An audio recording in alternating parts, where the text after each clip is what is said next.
კვლავ განათლების თემაზე უნდა ვისაუბროთ, რომელიც ბევრი კომპონენტის გათვალისწინებით აქტუალობას არ კარგავს. ერთ-ერთი მნიშვნელოვანი საკითხი კი ამჯერად სახელმწიფო უნივერსიტეტების ქონებას ეხება. განათლების მინისტრის მოადგილე მზვიად გაბისონიამ განმარტა, რომ სახელმწიფო უნივერსიტეტების უძრავი ქონება სახელმწიფოს ორსაფეხუროვანი საკუთრების უფლებით ეკუთვნის, რადგან ეს უნივერსიტეტები განათლების სამინისტროს დაქვემდებარებული საჯარო სამართლის იურიდიული პირები არიან. მისი თქმით, 2010 წლამდე ყველა სახელმწიფო უნივერსიტეტის ქონება სახელმწიფოს საკუთრებაში იყო და ისინი მხოლოდ უსუფრუქტის უფლებით სარგებლობდნენ. 2010 წლის შემდეგ კი რამდენიმე უნივერსიტეტმა ქონება საკუთარ სახელზე დაირეგისტრირა, თუმცა ეს მათ სტატუსს არ ცვლის და ისინი კვლავ სახელმწიფო საკუთრებაში რჩებიან. გაბისონია განმარტავს, რომ ამ საკითხთან დაკავშირებით გავრცელებული ინტერპრეტაციები 27 მუხლის მესამე პუნქტის დარღვევასთან მიმართებით მცდარია და სინამდვილეში აკადემიურ თავისუფლებაც და უნივერსიტეტების ავტონომიაც უზრუნველყოფილი და შენარჩუნებულია, როგორც მან აღნიშნა, საუბარია მხოლოდ სახელმწიფო უნივერსიტეტებზე და კერძო უნივერსიტეტებზე და დაწესებულებების ავტონომიაზე კითხვები ამ ეტაპზე არ არსებობს. მისივე თქმით, ევროკავშირის და სტრასბურგის სასამართლოების პრაქტიკა ადასტურებს, რომ მსგავსი სამართლებრივი საკითხები სხვა ქვეყნებში შიდა სასამართლო გადაწყვეტილებით განიმარტება. საჭიროების შემთხვევაში სამინისტრო მზად არის დამატებითი კომენტარებისა და სამართლებრივი განმარტებებისთვისაც. ამ თემაზე და ზოგადად ოცნების მიერ დაანონსებულ განათლების რეფორმაზე უნდა ვისაუბროთ ჩვენ სტუმართან ერთად. ილიას სახელმწიფო უნივერსიტეტის ყოფილი რექტორი პროფესორი გიგი თევზაძე გვერდდება პირდაპირ ხაზზე. დილომშვიდობისა ბატონ გიგი, მადლობა თქვენი დროისთვის. თქვენი პოზიცია ქონებრივ თემებთან მიმართებით განსაკუთრებით საინტერესოა, რადგანაც თუ არ მეშლება სწორედ იმ ხანებში 2010 წლის პერიოდში იყავით უნივერსიტეტის რექტორი. რაც ნიშნავს ეს ორსაფეხუროვანი საკუთრების უფლება და როგორ აფასებთ ამ თემაზე გამოთქმულ მოსაზრებებს და გადაწყვეტებს, რაც მოვისმინეთ ბოლო დღეების განმავლობაში? არ ვიცი ეს აღნიშნავს ორსაფეხუროვანი საკუთრება. იგი ეხება ეს საჯარო სამართლის იურიდიულ პირს და რაც შეეხება იმას, ესე იგი ორსაფეხუროვანიც უნდა განიმარტოს, ესე იგი ილიას უნივერსიტეტზე საკუთრებაში გადმოცემა, კერძო საკუთრებაში გადმოცემა ამისი ქონების მოხდა 2012 წელს, არა 10 და დამთავრდა, როდესაც უკვე ივანიშვილი იყო პრემიერ-მინისტრი. ანუ ამ პერიოდში დამთავრდა ეს გადმოცემა. გამორთმევას რაც შეეხება, თვითონაც ახლა გაბისონია საერთოდ ცოტა ესე არეულად ლაპარაკობს და ესე ძალიან ძნელია მისი ლაპარაკიდან არის გამოტანა, მაგრამ როგორც ჩანს აპირებენ სასამართლოს მიმართონ იმისათვის, რომ ილიას უნივერსიტეტს ქონება ჩამოართვა. როგორც ჩანს, იმიტომ როგორც თქვა, ახლა თვითონ როგორც თქვა, რაღაცა პრაქტიკაზე ლაპარაკა, რომელიც ასევე ჩვენთვისაც უცნობ. მოგეთ, რატო გავაკეთე ეს? იმიტომ ძალიან კარგად ვიცოდი, ესე იგი ვინ მოდიოდა, რას აპირებდნენ, რას უზამდნენ, ესე იგი საშუალო განათლებას და უმაღლეს განათლებას. ეხლა რაც უხდებს თქვენც იცით, ხო, ეხლა მე არ ვიცი ამაზე რატო არავინ ლაპარაკობს, იმიტომ რომ იმაში თუნდაც პიზას გამოკითხვის მიხედვით 2015 წელს იყო მცირე წინსვლა საქართველოს მონაცემების, აქ შეგახსენებთ 15 წლიან ბავშვებზე ლაპარაკი მაგ გამოკითხვაზე და 2018-ში უკვე დაიწყო ისე პიზას მონაცემების დაცემა. ანუ თუ მაგალითად 2015-ში ჩვენ 2015-ს რატო ამბობ, იმიტომ რომ ჩატარდა 2015-ში და 2015-ში მიღებული შედეგები ზუსტად იყო იმ რეფორმის შედეგების მანიფესტაცია, რომელიც დაიწყო 2003 წლიდან, ხო? 2015-ში ჩვენ შევედით 500-იან ნიშნულში, ანუ ესე იგი სადღაც 401-დან 411-მდე ფულა ჰქონდა, ნუ მიუახლოვდით OECD-ს იმას საშუალო მაჩვენებელს, 2018-ში უკვე ისევ გადავედით, ესე იგი 300-იანთა კლუბებში, ანუ ესე იგი ჩამოვარდა მაჩვენებლები და ეს მაჩვენებლები აგზელებს ზრდას, იმიტომ რომ 22 წელს იყო კვლავ ჩამოვარდა იმისი, კვლავ მაჩვენებლები ჩამოვარდა იყო.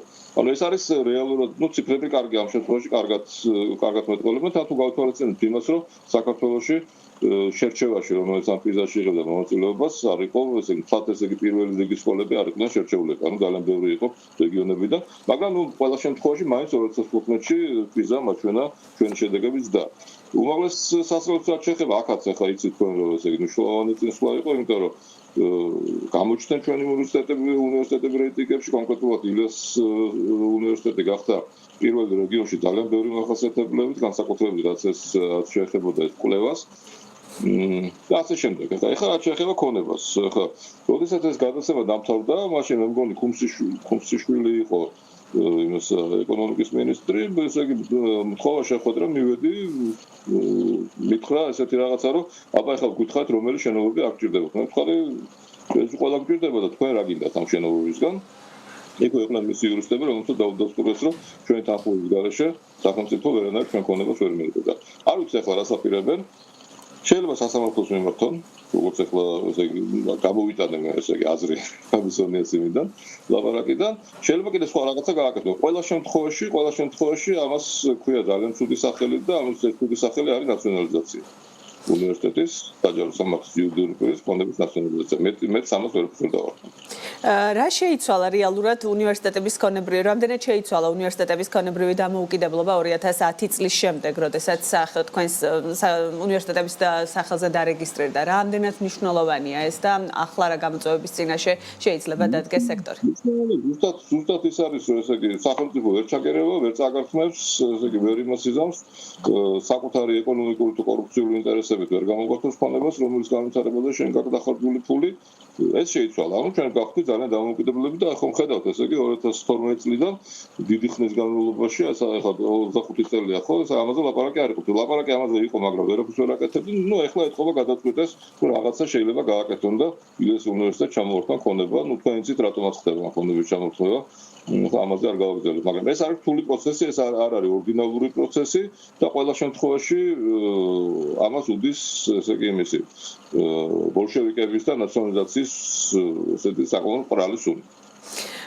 როგორ აფასებთ ზოგადად ერთი ფაკულტეტი, ერთი ქალაქის პრინციპს? ამ ნაწილში რა პერსპექტივები შეიძლება გაჩნდეს საქართველოს უმაღლეს განათლებაში?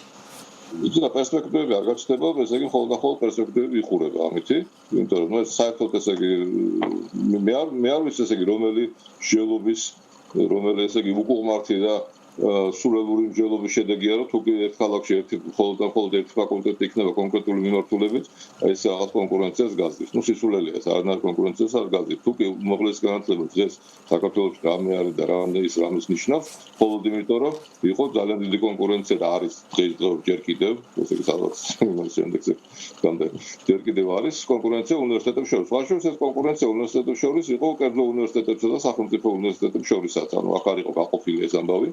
არ იყო ის ვითარება, როდესაც სახელმწიფო უნივერსიტეტის სხვა წესებით ვითარდება და კერძო უნივერსიტეტის სხვა წესებით, არა ჩვენ ვიყავთ ერთ დიდ იმაზე კონკურენციის ბაზარზე გასულები და ნუ რა კონკურენცია შესაბამისი იყო. ანუ ყველა ვითარდებოდა ამ მიმართულებით. ახლა ეს უკვე აღარ იქნება მთავრობის იმეთი, როგორც ჩანს მთავრობის გადაწყვეტილებით, სინამდვილეში ძალიან გაუგებარია ეს რასაკვირველობა. ახლა იცით როგორ არის? ესე იგი 2012 წლიდან, ნუ 13 წლიდან, ესე იგი დაიწყო ძალიან სერიოზული შეტევა აკადემიურ თავისუფლებაზე უნივერსიტეტების, მაგრამ ნუ ეს ახლა პრინციპში არ იყო ისეთი აშკარა, როგორც ეს ახლა, ნუ ეს აკადემიურ თავისუფლებაზე შეტევა გამოიხატებოდა ძირითადად იმაში, რომ სულ უფრო და უფრო მეტი დამტკიცება ჭირდებოდა პროგრამებს სამინისტროში. ნუ სამინისტრო აქ იგულისხმება იმისი ხარისხის ცენტრი, იმიტომ რომ ფაქტიურად სამინისტროა ის რომ ესე იგი იურიდიულად თითქოს რაღაცა სხვა ორგანიზაციას არ ნიშნავს. ყოველ წელიწადს იმუშავებოდა, ესე იგი ძლიერდებოდა ეს წნეხი სამინისტროდან უნივერსიტეტებზე, ყოველ წელიწადს უფრო და უფრო მეტი კონტროლი იყო პროგრამებზე და ბოლოს უკვე იქამდე მივიდა, რომ შენ ესე იგი ახალ პროგრამასაც ვერ გააკეთებდი, თუ ამაზე არ გაუგზავნიდი ინფორმაცია სამინისტროს. ანუ ხო ნორმალური ხო ესეთია, ხო დავუშვათ გააკეთო ახალი პროგრამა, მერე მოვადავშოთ აკრედიტაცია რაღაცა ხნის მერე შეამოწმოთ და ასე შემდეგ, ხო? არა, აი როგორც კი ახალ გააკეთებდი, ეგრევე უნდა გააგზავნო ინფორმაცია. ეს ესე იგი წავიდა აი ესეთი ისა ესეთი პროცესი იყო აკადემიურ თავისუფლების შეზღუდვა, რომელიც სამწუხაროდ საუნივერსიტეტო საზოგადოებამ ადეკვატურად ვერ აღიქვა. და ჩათვალა, რომ არაუშავს ეს იყოს ესე რა მოხდა მთავარ ამბებში ხვარერებია. და ესე თვითონაც ძალიან ესეთი აღტაცებით მონაწილეობდნენ როგორც ექსპერტები ამ სამინისტროს იმაში, ამ აკადემიური თავისუფლების შეზღუდვაში. და ბოლოს მივედით აქამდე, ეს ძალიან ლოგიკურია ეს შემთხვევა, იმიტომ რომ თუ სახელმწიფო ხედავს, რომ საუნივერსიტეტო საზოგადოება არ აპროტესტებს აკადემიური თავისუფლების შეზღუდვას, ის საბოლოოდ შეზღუდავს მას მთლიანად. ასევე რაც დაანონსდა იყო უნივერსიტეტებში არსებული პროფესორების, ლექტორების შემცირებაც იგეგმება სავარაუდოდ იმ გეგმის მიხედვით, რაც ითქვა. ამ თემაზე როგორი პოზიცია გაქვთ და რა მოლოდინები გაქვთ, რამდენად შეიძლება? ესე ამაზე საერთოდ მსჯელობა სადაც იყო, მთლიანად ხდება უნივერსიტეტები ისეთი, როგორც იყო საბჭოთა კავშირის დროს და 2003 წლამდე, ანუ როგორ იყო, მიხედვით იმისა, რომ თქვენ შეიძლება ესე იგი ამაზე ესეთი აქტმა არ ქონდათ, მაგრამ 2003 წლამდე უნივერსიტეტები ფაქტიურად იყვნენ როგორც ისინი სამინისტროს ნაწილები, როგორც ახლა სკოლები არიან. და რა იყო ძალიან კარგად ვიცით, იმიტომ რომ იყო კორუფცია, იყო სწავლების ძალიან დაბალი ხარისხი, კვლევის ძალიან დაბალი დონის ხარისხი, ხო რომ ნახოთ იმ დროს ესე იგი კვლევები ხო, რომელიც აი ჩატარდა აი ძალიან მალე მას მერე რაც დაიწყო ისინი. რეფორმები აღმოჩნდა, რომ ეს ჩვენი ნახევრის საუნივერსიტეტო სისტემა არის ძალიან ჩამორჩენილი. და საერთოდ არაფერი არა, იგივე პოზიციაზე ხდება ამ ყველაფრის დაბრუნება სამწუხაროდ. ესე მოხდება. გიგი, ასევე მაინტერესებს თქვენი აზრი სტუდენტების მიმართულებით უფასო სწავლება დაანონს და ასევე ითქვა, რომ რეპეტიტორიუმი იქნება და მშობლებს აღარ დასჭირდებათ ფულის გადახდა მომზადებისთვის და ეს ერთი შეხედვით შეიძლება საზოგადოებისთვის ძალიან მიმზიდველად ჟღერდეს და მშობლების ნაწილმა ჩათვალოს, რომ უფასოდ მომზადებიან, უფასოდ ჩააბარებენ და ასე შემდეგ. ამ ნაწილში რა გამოწვევებს ხედავთ, რამდენად შეიძლება ეს პროცესი სრულყოფილი და გამართული იყოს?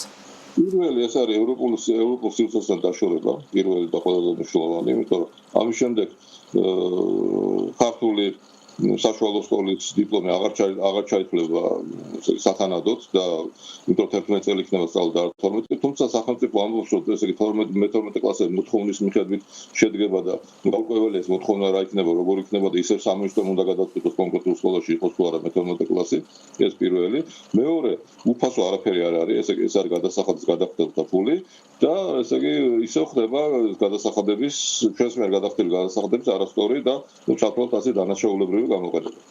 შესაბამისად, ესე იგი აქ კარგი არაფერი არ მოხდება, ესე იგი სწავლა სკოლებში უფასო ეხლაც არ არის და ყველამ ძალიან კარგად იცით, რომ ესე იგი სკოლის მოსწავლეები იძულებულები არიან მოემზადონ სხვაგან იმისათვის, რომ დაძლევონ ეს პროგრამა, რომელიც მათ ჭირდებათ იმაზე ერთიან ეროვნულ გამოცდებში მონაწილეობის მისაღებად და ეს არ არის სიაფი, არც აქ, არც რეგიონებში.